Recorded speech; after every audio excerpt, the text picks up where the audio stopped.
Assalamualaikum warahmatullahi wabarakatuh.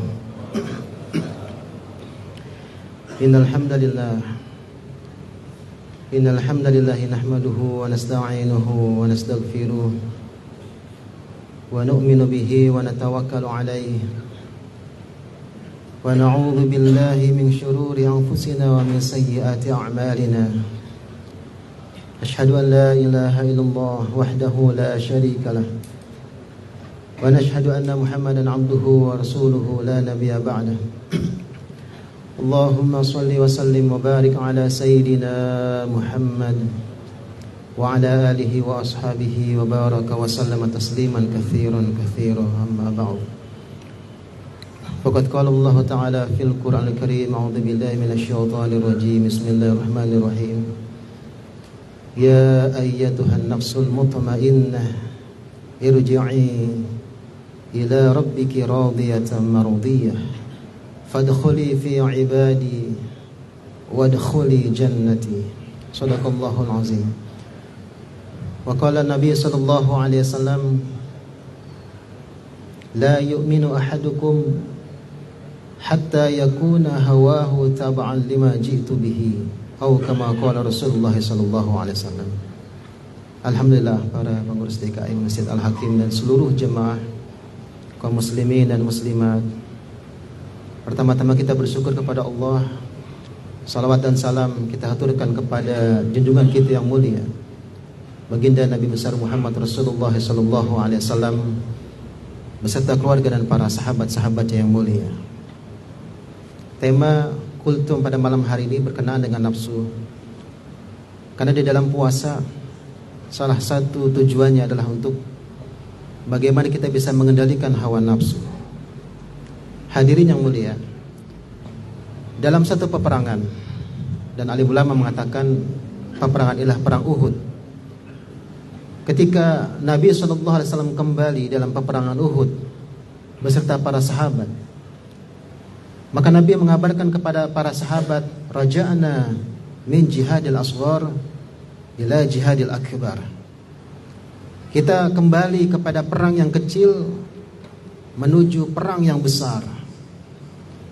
Maka para sahabat heran, ya Rasulullah, kita baru perang, pertumpahan darah. Di antara kami ada yang terluka, bahkan ada yang meninggal. Ada yang, mohon maaf, putus tangan, putus kaki, luka-luka parah. Ini perang kecil ya Rasulullah. Apakah perang yang besar itu ya Rasulullah? Maka Nabi SAW menjawab, perang besar itu adalah jihadun nafs, perang melawan hawa nafsu. Hadirin yang mulia, nafsu adalah salah satu musuh kita yang tidak terlihat selain daripada iblis ataupun syaitan. Nafsu ada dalam diri setiap manusia, tidak bisa dihilangkan. Tetapi nafsu bisa dikendalikan. Karena manusia fitrahnya adalah terdiri daripada hawa nafsu selain daripada akal. Maka di dalam Al-Quran membagi 3 jenis nafsu. Yang pertama adalah nafsu amarah di dalam surat Yusuf ayat ke-53. A'udzubillahi minasyaitonirrajim. Inna nafsa la ammaratum bisu illa ma rahima rabbi. Sesungguhnya nafsu itu mengarah kepada keburukan. Ini asal mulanya, fitrahnya nafsu. Illa ma rahima rabbi, kecuali nafsu yang dirahmati oleh Allah Subhanahu wa taala. Jadi asal muasal dan fitrah nafsu itu adalah la ammaratum bisu, mengarah kepada keburukan. Sebagaimana dalam satu riwayat hadis, ketika pertama kali Allah Subhanahu wa taala menciptakan nafsu, maka Allah bertanya kepada nafsu, wahai nafsu, man anta, siapa kamu? Maka nafsu mengatakan, aku adalah aku dan engkau adalah engkau. Maka akhirnya Allah tidak puas dengan jawaban nafsu ini. Maka dimasukkanlah nafsu ini ke dalam neraka selama 1000 tahun. Yang mana api neraka itu dari merah semerah-merahnya. Kemudian diangkat. Setelah 1000 tahun diangkat. Ditanya lagi, wahai nafsu, siapa kamu? Maka nafsu masih menjawab, aku adalah aku, engkau adalah engkau. Kalau bahasa kita mungkin aneh-aneh, ente-ente, lu gua. Dia tidak mengakui Allah Rabb. Maka Allah tidak puas dengan jawaban nafsu meskipun sudah 1000 tahun dimasukkan ke dalam neraka. Maka dimasukkan ke neraka kedua kalinya. Daripada merah menjadi warna putih, seputih-putihnya api neraka tadi. Maka diangkat kali yang kedua selama 2000 tahun. Maka ditanya lagi, wahai nafsu, siapa kamu? Maka nafsu pun tidak berubah, saya adalah saya dan engkau adalah engkau. Maka dimasukkan dengan kali yang ketiga, daripada api neraka, daripada hitam sehitam-hitamnya. Maka diangkat lagi ketiga kalinya. Maka demikian juga. Maka akhirnya Allah Ta'ala meletakkan nafsu ini ke dalam lembah dahaga, lapar, tidak dikasih makan, tidak dikasih minum selama 1000 tahun. Maka akhirnya ketika lemas dia diangkat daripada lembah tadi, maka dia mengatakan, aku adalah hamba, engkau adalah Rabb, engkau adalah Tuhan. Maka Allah SWT salah satu cara untuk mengendalikan hawa nafsu, maka puasa inilah salah satu caranya. Sesuatu hal yang halal bagi kita, makan, minum dan sebagainya, diperintahkan untuk ditahan daripada terbit fajar sampai tenggelamnya matahari. Yang kedua hadirin adalah nafsul lawamah. Dalam surat Al-Qiyamah ayat kedua, wala uqsimu bin nafsil lawamah. Nafsu ini adalah penuh dengan kegoncangan, kegelisahan. Dan nafsu ini pun buruk. Dia tidak menyesatkan orang lain, tapi dia merugikan diri sendiri. Ada kebaikan, tidak berfaedah dia. Ada Ramadan, tidak ada perubahan. Dia tidak terkesan dengan suasana dan kondisi. Ada 10 malam yang terakhir, dia pun tidak terkesan, biasa-biasa saja. Ada hal-hal yang baik, hal-hal yang berharga, tapi tidak dimanfaatkan. Sehingga nafsu ini membawa apa? Penyesalan kepada diri sendiri. Ini pada nafsu yang negatif. Dan yang ketiga adalah dalam surat Al-Fajr, daripada ayat ke-27 sampai dengan yang terakhir, ya ayyatuhan nafsul mutmainnah. Wahai nafsu yang tenang, wahai nafsu yang damai. Nafsu yang seperti apa? Nafsu yang senantiasa mentaati perintah-perintah Allah. Nafsu yang senantiasa mengikuti daripada sunnah-sunnah Nabi SAW. Seperti mana tadi saya bacakan dalam awal kultum tadi, Nabi bersabda, la yu'minu ahadukum, belumlah sempurna iman salah seorang di antara kalian, hatta yakuna hawahu, sampai hawa nafsunya, taba'an lima ji'tu bihi, mengikut dengan apa yang aku bawa, yaitu sunnahku.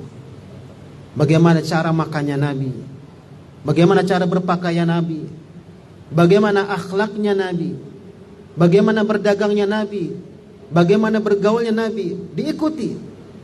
Maka ketika kita mengikuti cara-cara Nabi SAW, barulah sempurna daripada iman-iman kita. Hadirin yang mulia, nafsu bukan hanya ketika di bulan Ramadan, tetapi nanti pun setelah selesainya Ramadan, maka perjuangan jihadun nafsu ini terus menerus. Sampai kapan? Sampai kita wafat, sampai kita meninggal. Karena nafsu, kalau seseorang terkena virus nafsu, jahatnya nafsu, maka alim ulama mengatakan ini lebih buruk daripada seseorang terkena virus godaan daripada syaitan. Kenapa demikian? Ulama mengatakan kalau seseorang tergoda rayuan syaitan, dia masih ada peluang untuk bertaubat, masih ada peluang untuk insyaf, untuk sadar.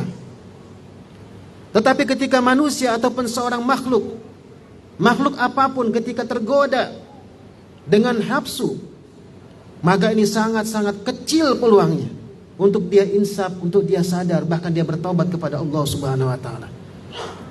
Apa contohnya Bapak Ibu yang mulia? Contohnya yang kisah yang terbesar adalah iblis laknatullah alaih. Iblis ini yang namanya Azazil, awalnya adalah bangsa jin. Di dalam surat Al-Kahfi, kana minal jinni fa fasaqa an amri rabbih.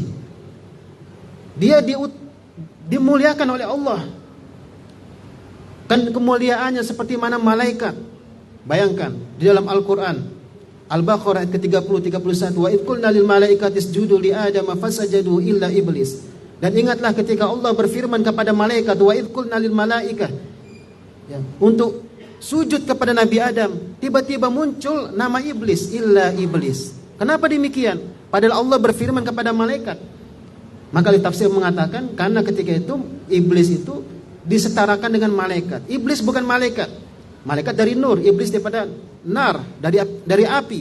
Tetapi karena ibadahnya, ada yang mengatakan 2000 sampai 3000 tahun ibadah kepada Allah, maka disetarakan dengan kemuliaan daripada derajat seperti malaikat. Tetapi apa? Ketika diperintahkan untuk sujud kepada Nabi Adam alaihissalam, sujud penghormatan, tidak mau sujud. Qala ma mana'aka alla tasjuda id amartuk? Ya iblis, kenapa kamu tidak sujud seperti mana aku perintahkan? Apa jawab iblis? Qala ana khairum minhu khalaqtani min nar wa khalaqtahu min tin. Qala ana khairum minhu, aku lebih baik daripada Adam. Aku terbuat daripada api, sedangkan Adam terbuat daripada tanah. Kaum muslimin dan muslimat, apa yang terjadi? Ketika makhluk yang namanya iblis, yang ibadahnya ribuan tahun dan sudah dimuliakan oleh Allah di dalam Al-Quran, tetapi gara-gara dengan sebab dia mengikuti nafsunya, terjebak oleh nafsunya, tersesat oleh nafsunya, dia mengatakan saya lebih baik daripada Adam. Sombong. Maka akhirnya apa? Fakhruj fa innaka rajim. Wahai iblis, kamu keluar daripada surga, kamu dilaknat, ya. Bapak Ibu Subhanahu wa ta'ala, iblis yang sudah di dalam surga dikeluarkan dari surga dengan sebab memiliki sifat sombong gara-gara nafsu. Nah, kita di luar surga ingin masuk surga kalau kita punya nafsu, kita sifat sombong dan sebagainya, bagaimana bisa masuk surga? Sedangkan iblis di dalam surga dikeluarkan. Maka jangan sampai nafsu-nafsu ini, nafsu amarah, ya, nafsu-nafsu yang kurang baik, takabur, sombong, ria, ya, ingin dilihat oleh orang lain dan sebagainya, ini menghancurkan diri kita, Bapak Ibu yang mulia Subhanahu wa ta'ala. Bagaimana kisah daripada Qabil, putra Nabi Adam alaihissalam. Watslu alaihim naba abnai Adam bil haqq id qarraba qurbanan fataqabbala min ahadihima wa lam yataqabbal min al-akhar. Di dalam ayat ini surat Al-Maidah sampai pada ayat fatawwa'at lahu nafsuhu qatala akhi. Qabil akhirnya mengikuti nafsunya. Untuk apa? Qatala akhihi, membunuh saudaranya Habil. Ini pun karena nafsu. Maka Allah Subhanahu wa ta'ala, bagaimana mengendalikan hawa nafsu? Tadi pertama sudah disampaikan, mengikuti perintah Allah dan sunnah-sunnah Nabi SAW. Oh, nafsu saya makan dengan tangan kiri, tapi ada sunnah Nabi makan tangan kanan. Tundukkan nafsu. Dalam keseharian kita berpakaian, oh saya mau pakai model seperti ini, tetapi tidak tutup aurat. Perintah Nabi tutup aurat, maka kita tutup aurat. Karena niat, hadirin Allah Subhanahu wa ta'ala, niat. Innamal a'malu binniyat. Setiap amal itu tergantung atas niat. Kelihatannya baik, kelihatannya ibadah, kalau niatnya salah, tidak berpahala. Tidak berpahala. Bagaimana kisah 3 golongan yang dimasukkan, dicampakkan ke dalam neraka? Seorang hafiz Al-Quran, saya membaca Al-Quran siang dan malam, tetapi jawab Allah, kamu dusta. Kamu menjadi hafiz Quran supaya disebut qari. Ada satu orang dermawan, saya menginfakkan harta siang dan malam, kata Allah Subhanahu wa ta'ala, kamu dusta. Kamu menginfakkan harta karena untuk supaya disebut dermawan, hartawan dan sebagainya. Ada satu lagi mujahid yang mati syahid, maka dikatakan Allah, kamu dusta. Kamu mati syahid karena ingin supaya disebut pejuang, tetapi niatnya bukan karena Allah Subhanahu wa ta'ala.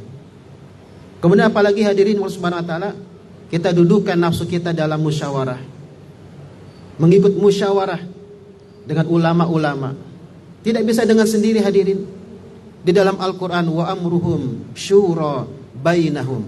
Di dalam surat Asy-Syura, urusan-urusan orang beriman itu dimusyawarahkan. Dimusyawarahkan. Sehingga keinginan kita ditundukkan dengan hasil daripada hasil musyawarah.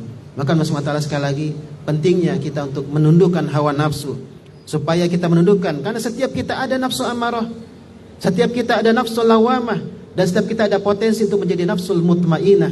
Maka insya Allah melalui ibadah puasa ini, dan bukan hanya puasa, setelah puasa pun tetap kita bagaimana jihadun nafs, untuk berjuang untuk mengendalikan hawa nafsu kita, sehingga hawa nafsu kita menjadi nafsu yang diridhoi oleh Allah Subhanahu wa taala.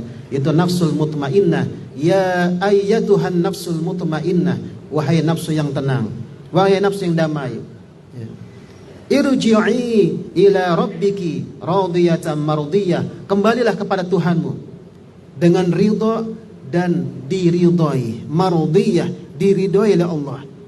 Maka kalau kita ingin mendapatkan ridhonya Allah, fadkhuli fi ibadi, masuklah ke dalam golonganku.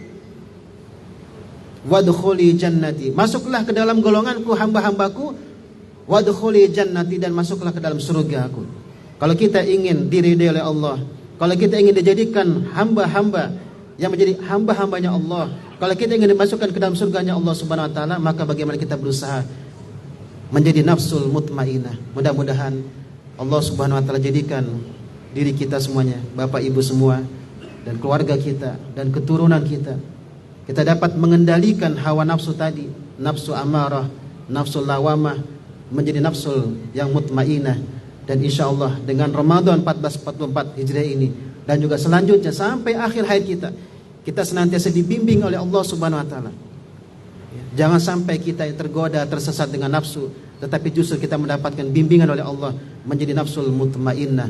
Wa amman khafa maqama rabbih wa nahan nafsa 'anil hawa fa innal jannata hiyal ma'wa. Dan adapun orang-orang yang dia tahu kedudukan maqam dia pada Tuhannya, dan dia menahan hawa nafsunya, fa innal jannata hiyal ma'wa, maka sungguhnya tempat surganya daripada nanti di akhirat. Mudah-mudahan Allah Subhanahu wa taala menjadikan diri kita di Ramadan ini menjadi hamba-hamba yang bertakwa, hamba-hamba yang termasuk dalam nafsul mutmainah. Kurang lebihnya mohon maaf. Wassalamualaikum warahmatullahi wabarakatuh.